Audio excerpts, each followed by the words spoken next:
Hi and welcome to my channel. இந்த வீடியோவில் நம்ம பார்க்க போகிறது 15 தினமும் யூஸ் பண்ணுற சென்டென்சஸ். இந்த சென்டென்சஸை டெய்லி பேசி ப்ராக்டிஸ் பண்ணுங்கள், உங்கள் இங்கிலீஷ் கண்டிப்பாக இம்ப்ரூவ் ஆகும். So let's get started. நான் நாள் முழுவதும் காரை ஓட்டினேன். ஐ drove the car throughout the day. throughout the day அப்படின்னா முழுவதும். ஃபுல் டேன்னு சொல்லக்கூடாது, அதுக்கு ஒரு வேர்டு வந்து throughout the day. I drove the car throughout the day. உன்னை எங்கும் தேடினேன். I looked for you everywhere. தேடுறதுக்கு சர்ச்னு சொல்லலாம், looked forன்னு சொல்லலாம். Looking for, look for. So உன்னை தேடினேன்னா ஐ looked for you everywhere. பல நாட்களாக உன்னை நினைத்து கொண்டிருந்தேன். I had been thinking of you for many days. I had been thinking of you for many days. அவன் விளையாட விரும்பலை. He doesn't want to play. He doesn't want to play. அவன் தொடர்ந்து படித்து வருகிறான். He has been studying continuously. தொடர்ந்துனா கண்டினியூஸ்னு சொல்லுவோம். He has been studying continuously. அவன் ஏன் பள்ளிக்கு செல்லவில்லை?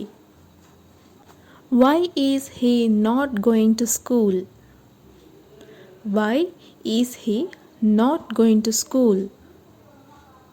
ரோஹித் நடக்க சென்றுள்ளார். Rohit has gone for a walk.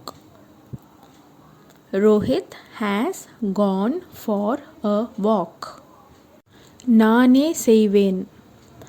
I will do it myself.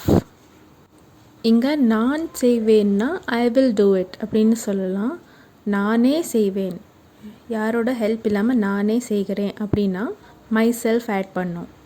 I will do it myself. ஏன் இங்கு வந்தாய்? Why did you come here? Why did you come here? நீங்கள் என்ன நினைக்கிறீங்கள், நான் அங்கே செல்ல வேண்டுமா? What do you think, should I go there? ஒருத்தங்க கிட்ட நீங்கள் ஒப்பீனியனோ அபிப்பிராயமோ கேட்டால் ஷுட் யூஸ் பண்ணும். So what do you think, should I go there? பேருந்து இப்போதான் புறப்பட்டது. The bus has just left. The bus has just left. நான் உன்னிடம் எதுவும் சொல்லவில்லை. I never set anything to you. என்னால் அதை உன்னிடம் சொல்லவே முடியலை. முடியாது இல்லை, முடியலை. தப்பாக எழுதிட்டேன், சாரி. முடியலை. I could never tell it to you. I could never tell it to you. எனக்கு இது பிடிக்கவில்லை. I don't like this. I don't like this. நான் அவரை அடிக்கடி இங்கே பார்த்திருக்கிறேன். I have seen him here quite often. அடிக்கடி பார்த்துருக்கேன்னு சொல்கிறாங்க இல்லையா, அதுக்கு தான் ஆஃபன் வேர்ட் யூஸ் பண்ணோம், அடிக்கடிக்கு. I have seen him here quite often. இப்போ இந்த சென்டென்ஸ் நீங்கள் இங்கிலீஷில் எப்படி சொல்லுவீங்கன்னு கமெண்ட் செக்ஷனில் சொல்லுங்கள். நீங்கள் யோசித்திருக்க வேண்டும். இந்த வீடியோ உங்களுக்கு யூஸ்ஃபுல்லாக இருந்தால் உங்கள் ஃப்ரெண்ட்ஸ் அண்ட் ஃபேமிலி கூட ஷேர் பண்ணுங்கள். தேங்க்யூ ஃபார் வாட்சிங்.